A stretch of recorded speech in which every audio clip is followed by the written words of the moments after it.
Lucie Joly pour le Rassemblement national.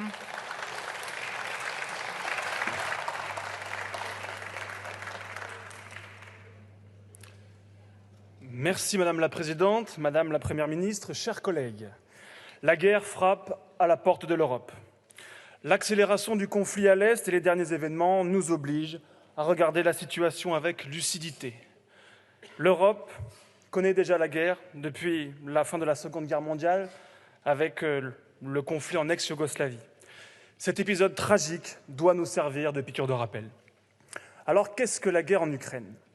Eh bien, c'est d'abord et avant tout un conflit au sujet du statut des populations russophones d'Ukraine, en rupture avec le gouvernement de Kiev, et sur lesquels Moscou revendique la souveraineté par cette agression violente et sans précédent sur le territoire ukrainien. Les puissances alliées soutenant l'Ukraine, sans entrer dans une guerre ouverte générant une déflagration mondiale. Sous ce prisme, nous devons bien comprendre quels sont les enjeux. Les grandes tendances politiques propres à chaque nation traversent les siècles et se prolongent dans ce conflit. À travers cette guerre et les annexions brutales des régions de l'Est de l'Ukraine, la Russie cherche à rétablir par la force l'ancienne sphère d'influence de l'Union soviétique. C'est dans un contexte si dangereux que la France doit aujourd'hui, plus que jamais, défendre son rôle de médiatrice et de grande nation diplomatique. Chers collègues, la France est aujourd'hui affaiblie à l'international car elle ne parle plus par sa propre voix et parce qu'elle a renoncé à ce qui fait sa spécificité.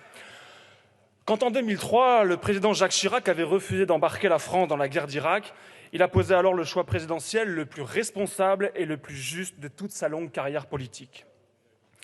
C'est ce choix de l'équilibre et de la troisième voie que doit faire la France pour retrouver sa place dans le concert des nations. La politique de sanctions sur les produits énergétiques n'a pas produit les fruits attendus. La Russie n'a pas renoncé et les exportations de combustibles fossiles de la Russie s'élèvent à 158 milliards d'euros sur les premiers mois de la guerre. L'ensemble des puissances asiatiques, sud-américaines et africaines continuent de commercer de façon habituelle avec la Russie et pire encore, nous sommes les dindons de la farce d'un jeu en triangle où la Russie vend ses hydrocarbures à d'autres pays qui s'empressent ensuite de nous les vendre 3 fois plus cher.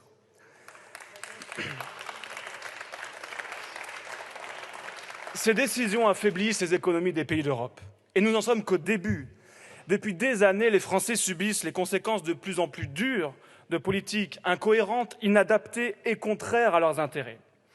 Mesdames et messieurs les députés, vous ne voyez pas les souffrances effroyables qui sont infligées aux Français et celles plus terribles encore qui les menacent dans les prochaines semaines. Qu'allez-vous dire à nos concitoyens qui se gèleront de froid cet hiver ? Allez-vous devoir leur expliquer qu'ils doivent mourir de froid uniquement pour le symbole ? Sur les bancs de la gauche, vous êtes les responsables également de cette situation parce que vous avez détruit notre autonomie énergétique en faisant disparaître le nucléaire. Si nous nous retrouvons coincés aujourd'hui, c'est par votre faute. Et si la France connaît demain un blackout et un effondrement industriel, eh bien vous en serez les premiers responsables. Et croyez bien que nous, au Rassemblement national, nous saurons leur dire aux Français. Quant à l'extrême centre représenté ici par la non-majorité présidentielle, les Français se rappelleront que vous avez foncé tête baissée et appliqué une politique internationale de sanctions sur l'énergie aussi inutile que contraire à nos intérêts nationaux.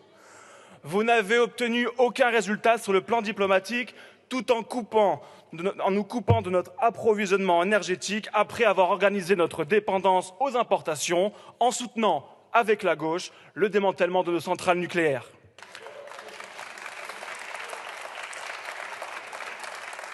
Je me suis rendu la semaine dernière en Roumanie, au camp de Cincu, qui sert donc de base avancée à l'OTAN à l'Est.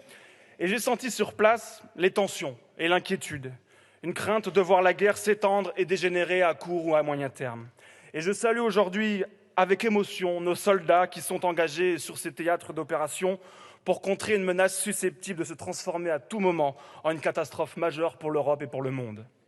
Dans un contexte si tendu, nous devons avoir qu'un seul objectif, éviter l'extension d'un conflit que les Français, à commencer par nos familles, ont tant à craindre. Il est temps de mettre un terme à l'escalade, l'heure est au dialogue réel et à l'apaisement pour permettre à l'Ukraine et à la Russie d'en finir rapidement et de panser les blessures. Je vous remercie. Je vous remercie, monsieur le député. La parole est à madame Emmanuelle Ménard.